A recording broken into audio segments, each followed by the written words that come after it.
I've been enjoying a little bit of a break. I played basketball for literally a year straight. I played like 82 games. I didn't miss a game from college to the pros, which is basically an entire NBA season, and I didn't really come out of many games either. So it was long, but I'm very fortunate and grateful. But I feel like I can just continue. The reaction to A'ja Wilson's comments was enough to stir up some tension, but the backlash on social media was fierce. Fans and analysts didn't hold back, responding with a mix of skepticism and humor. One fan jokingly tweeted that Caitlin Clark could play blindfolded and still win 11-0 against Wilson.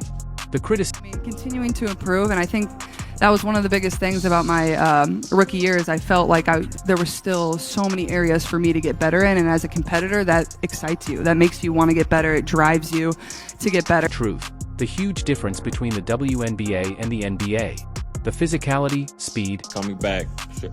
Like, do you feel like as like professional athletes, you guys have like the most like stressful, like strenuous, like careers? Yeah, for sure. Leagues are worlds apart. Wilson's height, a major advantage in the WNBA, would be neutralized when going up against NBA players, who are just as tall but much faster and stronger. The idea of a competitive one-on-one game between Wilson and an NBA player was quickly shot down. One fan said, "You can give her the ball first, but she'd be blocked, and then you could dunk on her 11 times." The situation became A'ja Wilson loves to do two things. Two things. Play the victim, and is completely delusional as well, I guess. She's petty, too. While the league has worked for years to earn respect and visibility, Wilson's recent comments seem to show frustration with its growing attention. During an interview, she described the WNBA's increased spotlight as super annoying. Fans were shocked. One tweeted, "Does she want the WNBA to grow, or does she want to stay in the spotlight by herself?" Another pointed out, "She campaigned for this growth, and now it's annoying. Make it make sense." This comment was especially puzzling because it contradicted her earlier stance on how hard WNBA players work. Basketball question. I know that you work really hard in the off-season. You said yesterday you're always trying to get better. What's the thing that you're working on in this off-season? I think, honestly, besides the actual basketball skill part of it, I think getting stronger, that's what I'm focusing on. I'm in the weight room a lot, just building that strength. Obviously, it was hard going right from the college season to the professional season. You don't get to spend a lot of time in the weight room, so that's what I've tried to focus on the most here. And then, obviously, a lot of things on the court. I'm always wanting to get better, and that's kind of what drives me, and I love it. I love getting to do it, and I feel very fortunate that it's my job.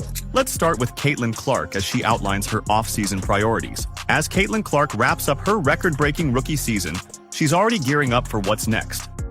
Skipping the new 3-on-3 league, Unrivaled, Clark explained, "I didn't rule out doing it in the future, but this year is just not the best for me," she says, hinting at bigger plans for her off-season. Clark's game plan? It's all about getting stronger and sharper. She's hitting the gym hard, focusing on building the physicality needed to dominate in her sophomore year. But there's more to her strategy than just strength training. Clark's bringing back a hidden weapon, her mid-range game. "I used to have a midi bag, I just never had to use it," Clark revealed. Now, she's determined to add this crucial piece to her offensive arsenal. It's a smart move that could make her even more effective on the court. Clark knows her biggest challenge is the physical defense teams throw at her. Team's #1 tactic of stopping me is be physical with her, she admitted. To counter this, she's preparing both mentally and physically to handle the pressure. I feel like basketball has really consumed my life for a year, so I feel like it'll be good for me to kind of reflect back on everything that's happened. Like, I feel like I didn't even have time to really reflect on my college career because it ended so fast, and then I came here and was trying to give everything I could to this team and kind of move on and put all that behind me and help this team, get back to the playoffs. So I feel like taking some time to myself and really enjoying that and reflecting back. As Clark balances rest with training, her focus is clear. She's not just maintaining her skills, but actively working to expand her game, with her sights set on building strength, refining her mid-range shot, and adapting to physical play. Clark is laying the groundwork for an even more impressive sophomore season. My expectation is to be one of the best players in the world one day.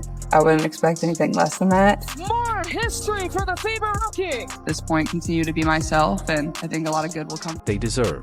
It created confusion because, on one hand, Wilson emphasized the need for respect, but on the other, she seemed frustrated by the very respect that comes with more attention and visibility. Fans were left questioning her commitment to the league's growth. Meanwhile, Caitlin Clark has continued to embrace the spotlight, using it as an opportunity to promote the sport and connect with fans. The contrast between the two players is striking, where Wilson sees the attention as a burden, Clark sees it as a chance to elevate the game. Clark's positive approach has helped bring more fans to the stands, increase viewership, and boost interest in WNBA merchandise. Wilson's comments seemed like a missed opportunity to rally behind the league during a critical time, with more eyes on women's basketball than ever before. The WNBA needs its stars to show unity and pride, not frustration. But Wilson's criticism wasn't the week's most contentious moment. That came when reports surfaced. For us, we don't have, our rookie orientation is not anything too crazy. It's literally obviously a day before the draft and you're sitting there and you're talking, but it's we don't get to go work out for teams. We don't have a combine. You're going, and it's insane. So yeah, I would have to say our schedule is pretty crazy. Like Caitlin Clark, who also turned down offers, Wilson's handling of the situation didn't go over well. Instead of quietly declining the deal, her rejection made headlines and left fans and analysts scratching their heads, as it didn't seem to make much sense given the circumstances. Caitlin Clark and A'ja Wilson's recent actions have sparked a lot of discussion, especially after Wilson's camp reportedly leaked that her offer was even bigger than Clark's. The timing of this leak raised eyebrows. It came right after Clark had earned praise for turning down a historic $1 million contract to focus on her health and long-term career. And I understand a lot of them superstars are load managing, but there's still 82 games there. How many games did they just play? 40. Not counting the playoffs, but Major League Baseball players do 162, not counting the playoffs. It's so disrespectful to other sports. The world knew her offer was larger, and that she had also declined it. Fans quickly took notice, especially when so many people showed up to watch Caitlin Clark play golf, which seemed to have drawn significant attention. Clark's decision to stay focused on what's important to her has a big impact on the sport, while Wilson's move to leak the details of her offer felt unnecessary to many. One fan pointed out, "Why does A'ja need everyone?" She's got to be the world heavyweight champion. Hey, you are a champion. World heavyweight champion of being petty, delusional, and playing the victim. Really? You're complaining about the rookie transition. So disrespectful to MLB athletes. Honestly, it's wild. Didn't know the WNBA had an 82-game schedule. They literally play only 4 months a year. Actions were more than just frustration with the leak. They reflected growing frustration with Wilson's perceived need to always be at the center of attention. By focusing on the size of her offer, Wilson unintentionally shifted the spotlight away from her own accomplishments and instead highlighted her privilege, a move that many fans found off-putting. This whole situation backfired.